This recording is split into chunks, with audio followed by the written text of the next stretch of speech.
भाजपा प्रदेश अध्यक्ष अरुण साव ने बिलासपुर में प्रेस कॉन्फ्रेंस कर राज्य सरकार पर बड़े गंभीर आरोप लगाए हैं। अरुण साव ने कहा कि प्रदेश में पूर्ण शराबबंदी का वादा करके कांग्रेस सरकार ने शराब का बड़ा घोटाला किया है।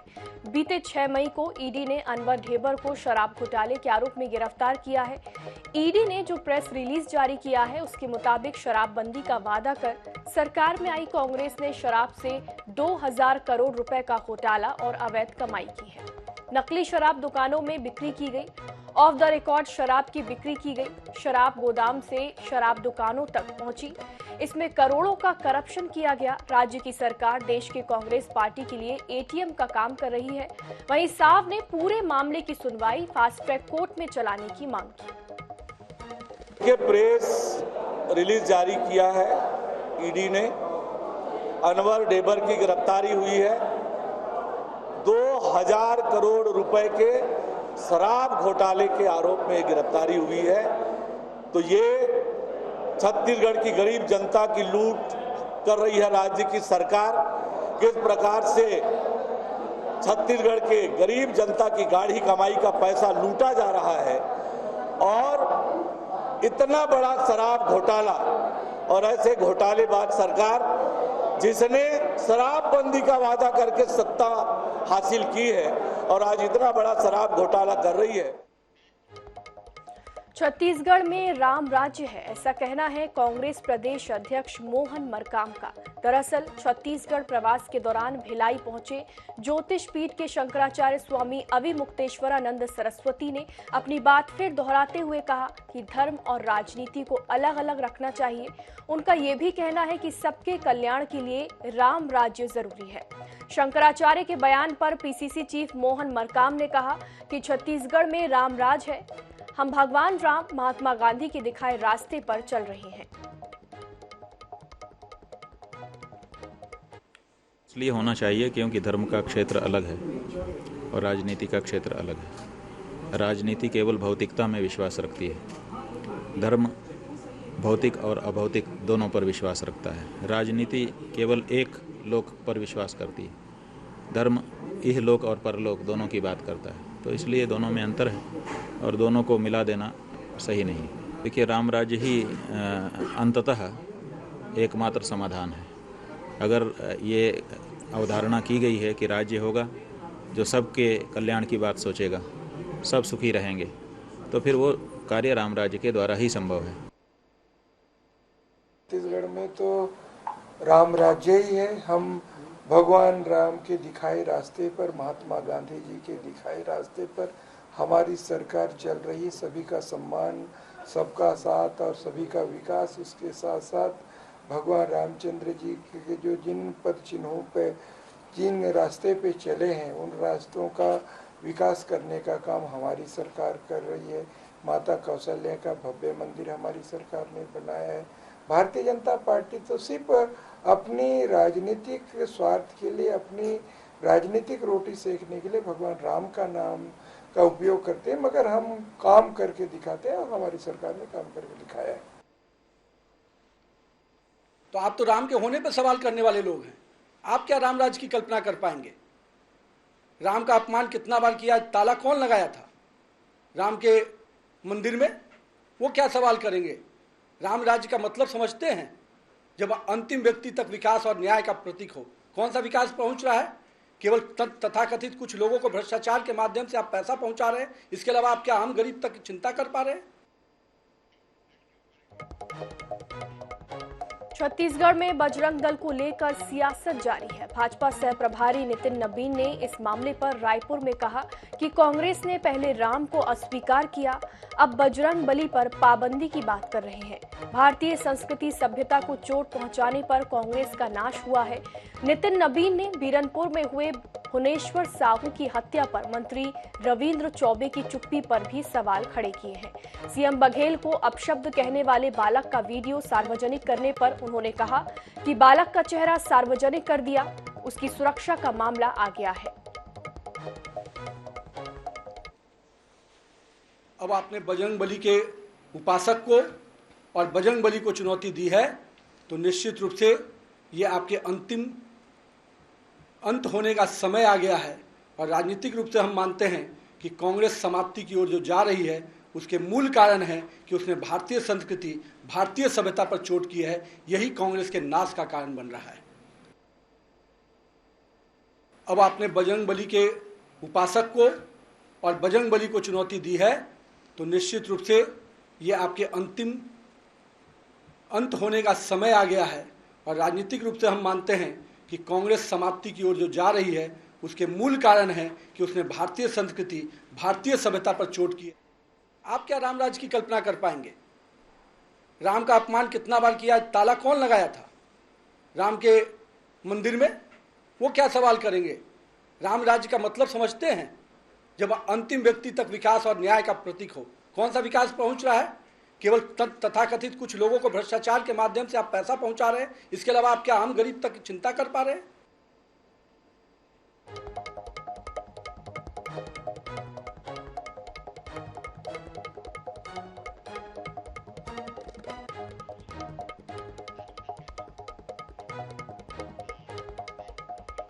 छत्तीसगढ़ में ट्रेनों की लेट लतीफी और कई ट्रेनों के रद्द होने के चलते हवाई सफर करने वाले यात्रियों की संख्या में भारी इजाफा हुआ है। एयरपोर्ट में यात्री लोड बढ़ने से अब एयरलाइंस कंपनियों की चांदी हो गई है।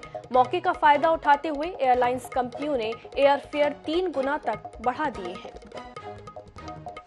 रायपुर रेलवे स्टेशन में इंटरलॉकिंग कार्य के चलते कई ट्रेनें 4 से 10 मई तक रद्द कर दी गई हैं।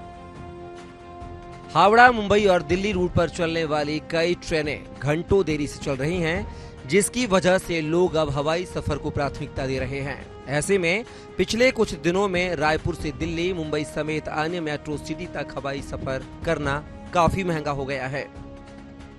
ट्रेवल्स संचालकों के मुताबिक समर सीजन में मई महीने में हवाई सफर करने वालों की संख्या सबसे ज्यादा बढ़ जाती है। लोग छुट्टियां मनाने बाहर जाते हैं। वहीं ट्रेनों के रद्द होने से भी एयरलाइन कंपनी प्राइस हाइक करती है।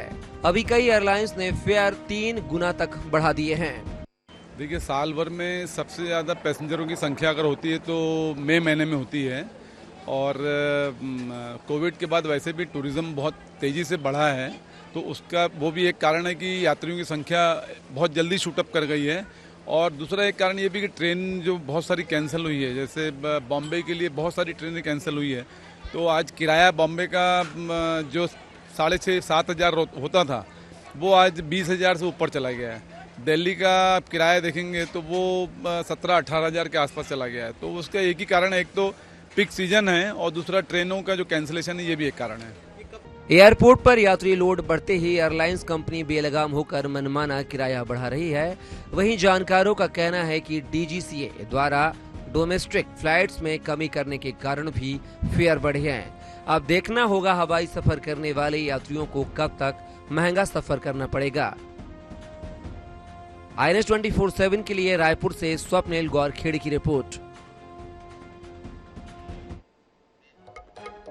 बस्तर संभाग में रावघाट रेल परियोजना को लेकर काम जल्द शुरू होने की उम्मीद है। इसके लिए भाजपा के एक प्रतिनिधि मंडल ने दिल्ली में रेल मंत्री से मुलाकात की और परियोजना को लेकर ताजा हालात की जानकारी दी। दिल्ली से बस्तर पहुंचने पर पूर्व मंत्री केदार कश्यप ने बताया कि रेल मंत्री ने रावघाट रेल परियोजना के काम के लिए DPR तैयार करने के निर्देश दिए हैं और साथ ही धमतरी से केशकाल फिर से रेल लाइन चालू करने की बात कही है, जो अंग्रेजों के समय से बंद था। वहीं बजरंग दल के ऊपर बैन पर प्रतिक्रिया देते हुए कश्यप ने कहा कि जिस दल ने राम मंदिर बनाने अपनी अहम भूमिका निभाई, उस पर बैन लगाना निंदनीय है।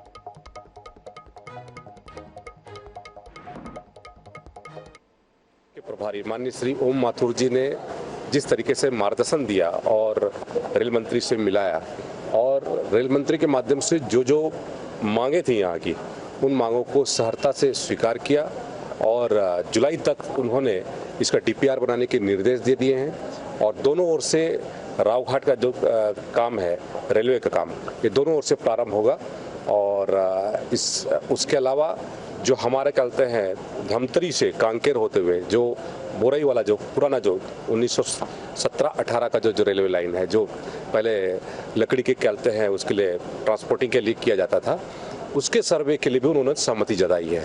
तो ये मुझे लगता है कि ये एक बहुत बड़ी सौगात हमारे बस्तर वासियों को मिली है और इससे निश्चित तौर पे हमारे कई जिले इसमें जुड़ेंगे और यात्री लोगों को, यहाँ के लोगों को, निवासियों को इसके ज़्यादा से ज़्यादा लाभ। फिल्म द केरल स्टोरी को लेकर अब जमकर सियासत हो रही है। कर्नाटक में चुनाव प्रचार के दौरान फिल्म पर पीएम मोदी की टिप्पणी के बाद भाजपा नेता लगातार इस पर कमेंट कर रहे हैं। छत्तीसगढ़ में भाजपा ने इस फिल्म को टैक्स फ्री करने की मांग की है, जबकि मध्य प्रदेश में इसे टैक्स फ्री किया जा चुका है। फिल्म द केरला स्टोरी में लव जिहाद में फंसाकर केरल की युवतियों को आतंकी चंगुल में फंसाने की साजिश के बारे में बताया गया है। फिल्म की कहानी कहती है कि ऐसी हजारों हिंदू और ईसाई लड़कियों को फंसाया गया है। इस फिल्म को लेकर दो तरह की राय आई है। कुछ लोग इसे देखकर जागरूक रहने के लिए कह रहे हैं, तो वहीं कुछ लोग इसे प्रोपेगेंडा बता रहे हैं। पीएम मोदी ने इस फिल्म पर टिप्पणी करते हुए कहा था कि देश का इतना खूबसूरत राज्य, जहां के लोग इतने परिश्रमी और प्रतिभाशाली होते हैं, उस केरला में चल रही आतंकी साजिश का खुलासा इस फिल्म में किया गया है। इस सिनेमा का भी कांग्रेस ने विरोध किया। इतना ही नहीं, ऐसी आतंकी प्रवृत्ति वालों से कांग्रेस पिछले दरवाजे से राजनीतिक सौदेबाजी तक कर रही है। हालांकि केरल की सरकार ने इसे आरएसएस का एजेंडा वाली प्रोपेगेंडा फिल्म करार दिया है। वहीं कोर्ट ने फिल्म पर रोक लगाने से मना कर दिया है। इधर छत्तीसगढ़ में भाजपा के प्रदेश अध्यक्ष अरुण साव, राज्यसभा सांसद सरोज पांडे, पूर्व मंत्री केदार कश्यप आदि ने फिल्म को टैक्स फ्री करने की मांग की है। बहरहाल सरकार का रुख अभी सामने नहीं आया है।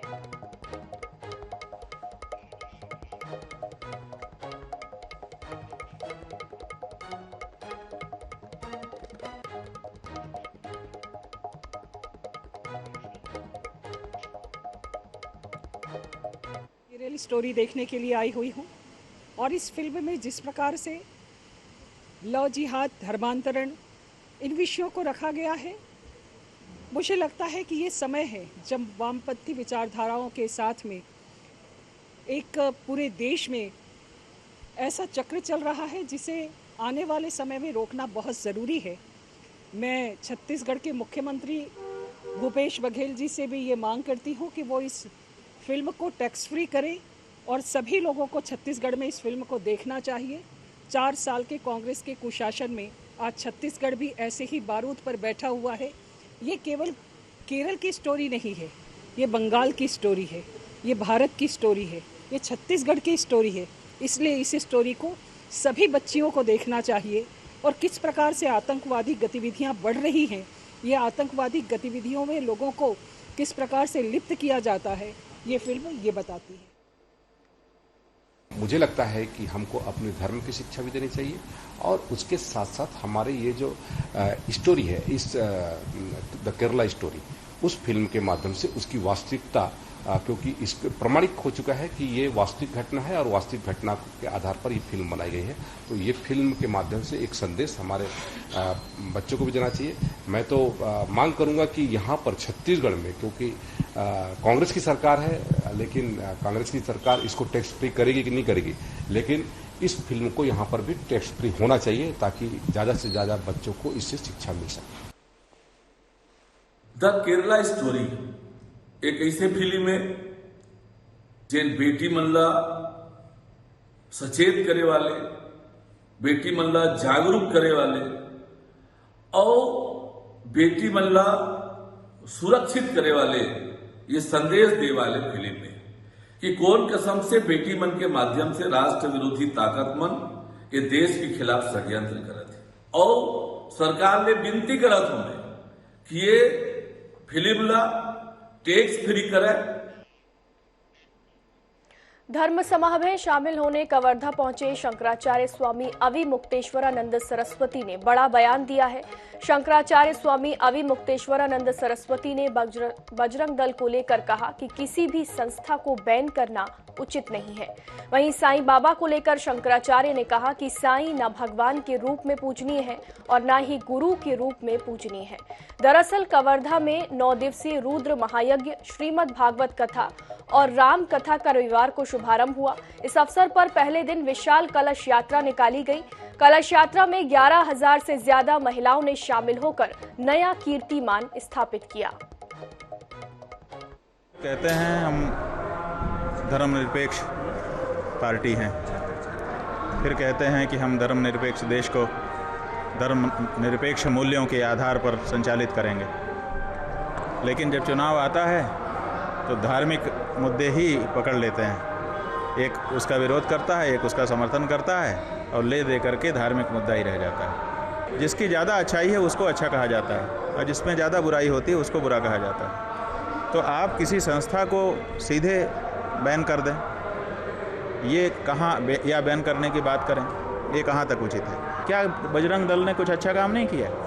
कुछ उन्होंने अच्छा भी किया है, कुछ बुरा भी किया हो सकता है, या आपकी नज़र में बुरा लगता हो सकता है। जैसे तुम हो, जैसे कोई और होता है, वैसे ही साईं बाबा है। भगवान, गुरु, संत, आपकी कवर्धा ही वो धर्म राजधानी है जहाँ पर जगत गुरु शंकराचार्य जी महाराज ने धर्म संसद लगा करके इस पर निर्णय कर दिया।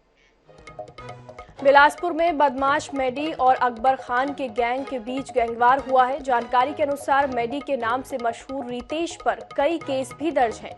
फरवरी 2022 में इसके गैंग के एक नाबालिग युवक की हत्या कर दी गई थी। इसके बाद से ही मेडी ग्रुप और अकबर खान के गैंग के बीच लगातार विवाद चल रहा है।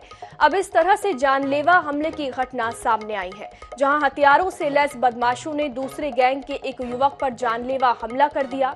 ये पूरी वारदात घटनास्थल के आसपास लगे सीसीटीवी कैमरे में कैद हो गई। अब घटना को अंजाम देने वाले बदमाशों की तलाश की जा रही है। तारबहार थाने की पुलिस इस मामले की जांच कर रही है। वहीं हमलावरों की पहचान भी कर ली गई है। सभी बिलासपुर शहर के पुराने बदमाश बताए जा रहे हैं। कांकेर जिले के भानु प्रतापपुर थाना अंतर्गत सड़क हादसे में ट्रैक्टर ड्राइवर की मौत हो गई। वहीं स्कूटी सवार 3 बच्चे घायल हो गए हैं, जिन्हें इलाज के लिए अस्पताल में भर्ती किया गया है। बताया जा रहा है कि संबलपुर गांव के पास अचानक स्कूटी सवार बच्चे ट्रैक्टर के सामने आ गए, जिसे बचाने के चक्कर में ट्रैक्टर खेत में उतर गई और इसी दौरान ड्राइवर की ट्रॉली के पहिए में दबकर मौके पर ही मौत हो गई।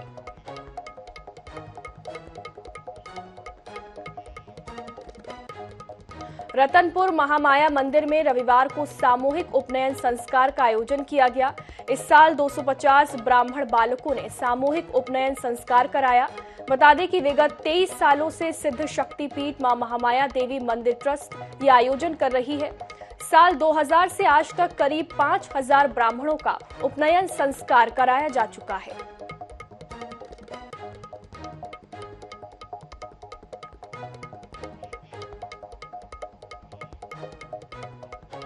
बेमेतरा के घोरहा गांव में चर्च और प्रार्थना सभा के विरोध में रविवार को जमकर बवाल हुआ। पूर्व मंत्री दयाल दास बघेल ग्रामीणों के साथ नांदघाट थाना पहुंचे और ग्रामीणों के साथ धरने पर बैठ गए। उन्होंने कहा कि गांव में एक भी ईसाई नहीं होने के बाद भी यहां चर्च बन रहा है।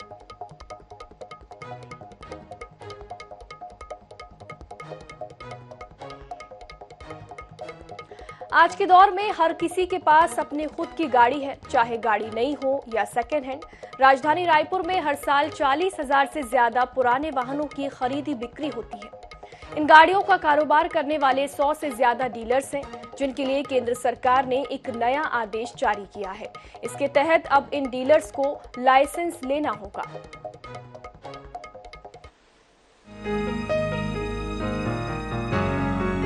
इन दिनों ऑटोमोबाइल सेक्टर का मार्केट पिक पर है। वाहन बिक्री के आंकड़े हर साल बढ़ रहे हैं। राजधानी में हर साल लगभग 4,30,000 से ज्यादा गाड़ियां बिकती हैं, जिनमें 2 पहिया, 4 पहिया और कमर्शियल वाहन शामिल हैं। वहीं पुराने वाहनों का भी बड़ा बाजार है। कई डीलर पुरानी गाड़ियां बेचने के कारोबार की आड़ में चोरी के वाहनों की बिक्री करते हैं। लेकिन अब इस काले कारोबार पर रोक लगाने के लिए केंद्र सरकार ने वाहन खरीदी बिक्री के लिए लाइसेंस लेना अनिवार्य कर दिया है, ताकि वाहन चोरी पर अंकुश लगे। निश्चित रूप से इस पे जो है वो फायदे बिल्कुल देखे जा सकते हैं और इनका व्यापारी जगत जो है वो इसका स्वागत भी करता है। पर साथ ही इस पे जो एक छोटे से जो क्लॉथ इसमें रखे गए हैं बैंक गारंटी के, जिसको लेकर हमारी जो एसोसिएशन जो है वो कल माननीय मंत्री महोदय से मुलाकात भी किया है और उन्होंने जो है आश्वस्त भी किया है कि इस पे जो है उचित निर्णय लिया जाएगा और व्यापार हित में लिया जाएगा और व्यापारी समाज को जितना हो सके जो है हमारे द्वारा सहयोग किया जाएगा। पुराने वाहन खरीदी बिक्री करने के लिए लाइसेंस लेने की प्रक्रिया काफी सरल है। 8 शर्तें और नियमों का पालन करना होगा और 25,000 रूपए फीस जमा करना है। लेकिन छत्तीसगढ़ में लाइसेंस लेने के लिए बैंक गारंटी भी अनिवार्य है। केंद्र सरकार के द्वारा इस नए आदेश का छत्तीसगढ़ ऑटोमोबाइल रिसेलर्स एसोसिएशन ने स्वागत किया है। लेकिन वहीं बैंक गारंटी को लेकर डीलर्स चिंता में हैं। छोटे व्यापारियों के लिए बैंक गारंटी दे पाना कठिन है, इसलिए व्यापारियों ने राज्य सरकार से इस नियम को हटाने का अनुरोध किया है। ये ट्रेड लाइसेंस से जो है इसका तो हम स्वागत करते हैं और इससे बहुत फ़ायदा होगा हमारे व्यापार में। जो नियमित मैंने जो सही ढंग से काम नहीं करते तो वो एक सही ढंग में आ जाएगा काम पूरा, मैंने बहुत अच्छा फ़ायदा होगा इससे हमको। और जो भी इसके नियम हैं तो नियम तो मानने ही पड़ेंगे सबको। अपना सिर्फ बैंक गारंटी एक इश्यू आ रहा है, बाकी कोई दिक्कत नहीं है। उसमें भी लोग बोलते, हमारे जो बाकी कार्यकर्ता हैं उनका कहना है कि उसको कम किया जाए बैंक गारंटी को, बस, और बाकी कोई बात नहीं। पुरानी वाहन खरीदी बिक्री करने के लिए केंद्र सरकार ने नया नियम लागू कर दिया, जिसके तहत अब लाइसेंस लेकर के ही कारोबार चलाया जा सकेगा। वहीं राज्य सरकार ने भी बैंक गारंटी सुनिश्चित कर दी है, लेकिन कहीं ना कहीं बैंक गारंटी सुनिश्चित करने की वजह से व्यापारी जो है, जो छोटे व्यापारी हैं, उनके लिए चिंता बढ़ गई है और व्यापारियों ने बैंक गारंटी हटाने का निवेदन किया है। बहरहाल देखना होगा इस नए नियम लागू होने के बाद जो अनधिकृत रूप से काम कर रहे थे उनके व्यापार पर कितनी रोक लग पाती है। कैमरामैन मलकीत सिंह के साथ मोहम्मद सैन, NS 24/7 रायपुर।